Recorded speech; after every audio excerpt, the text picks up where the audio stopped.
જય માતાજી મિત્રો, હું છું તમારો પ્રિય સંજય આહિર। તો આપણે અત્યારે એક નવી ટ્રીપ ચાલુ કરી છે, કારણ કે જૂનાગઢથી ચોટીલા જવા માટે પગયાત્રા।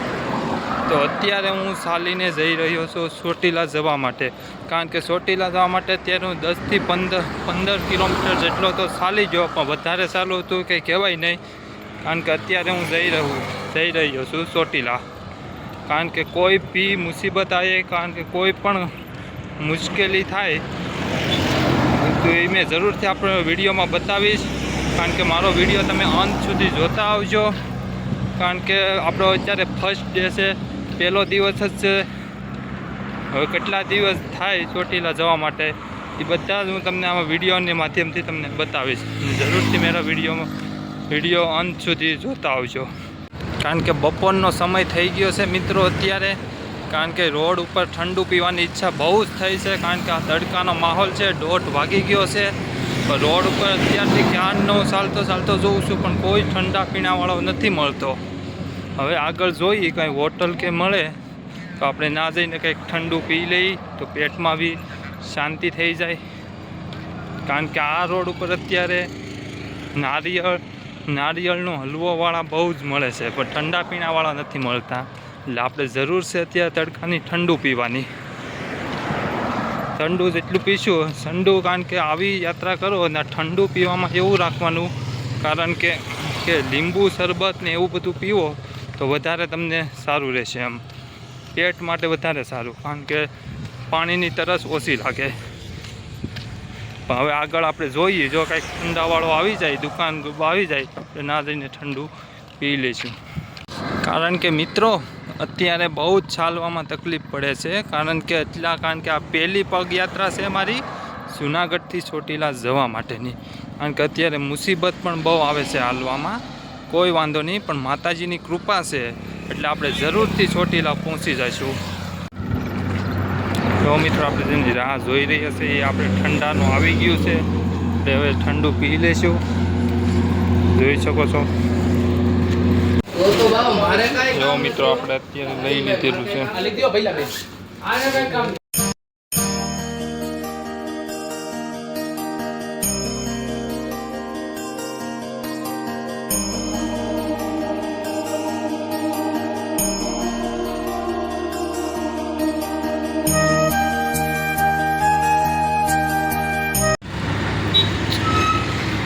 જો મિત્રો આપણે અહીંયા 1 થી 2 કલાક સુધી હોલ્ડ કરી લીધો છે। હવે પાછા ચાલવાની તૈયારી કરીશું, કારણ કે ચા પાણીનો હોલ્ડ થઈ ગયો છે। હવે ચા પાણી પીને આપણે અહીંથી નીકળવાના છીએ। કેમ છો મિત્રો, આપણે હવે અત્યારે હોલ્ડ કરીને નીકળી ગયા છીએ, અને જો તમે મિત્રો આપણે આ પાછળ જે હાઈવે દેખાય છે, ધીમે ધીમે હવે હાલવાની શરૂઆત કરી છે। ને હવે આપણે જેતપુર 10 કિલોમીટર બાકી છે, રાજકોટ 84 કિલોમીટર બાકી છે। તો મેં આપકો દિખાતા, આપણે જોઈ શકો, રાજકોટ 84 ને જેતપુર 10 કિલોમીટર। કારણ કે અત્યારે તડકાનો માહોલ બહુ વધારે હતો, એટલે 1 થી 1.5 કલાકનો આપણે હોલ્ડ પણ કરી નાખેલો છે, અને પછી સીધા હવે ધીમે ધીમે ચાલવાની શરૂઆત કરી દીધી છે। કારણ કે અમે નકર 5 થી 5:30ના ગાળાની અંદર આપણે જેતપુર પહોંચી જાત, પણ આમાં લોકોનો પ્રેમ જ એટલો હતો વચમાં હોટલવાળા ભાઈનો, કે કારણ કે એ ભાઈએ એમ કીધેલું હતું કે ભાઈ તમે અહીંયા 1-2 કલાક સુધી આરામ કરી લો, તડકો થોડોક હળવો પડી જાય, પછી તમે ધીમે ધીમે ચાલવાની શરૂઆત કરો। એટલે આપણે એ ભાઈનું માન રાખીને આપણે હોટલે હોલ્ટ કર્યો છે। તો હવે અત્યારે થોડોક તડકો ઓછો થઈ ગયો છે, ને ધીમે ધીમે ચાલતા હવે આગળ વધીએ છીએ। તમે જો મિત્રો, આ કૂતરા છે એ પણ અમારી સાથે અત્યારે પગયાત્રા કરી રહ્યા છે। જો એક કૂતરા અહીં વોલ્ટ કર્યો, આ બીજો કૂતરો જાય છે।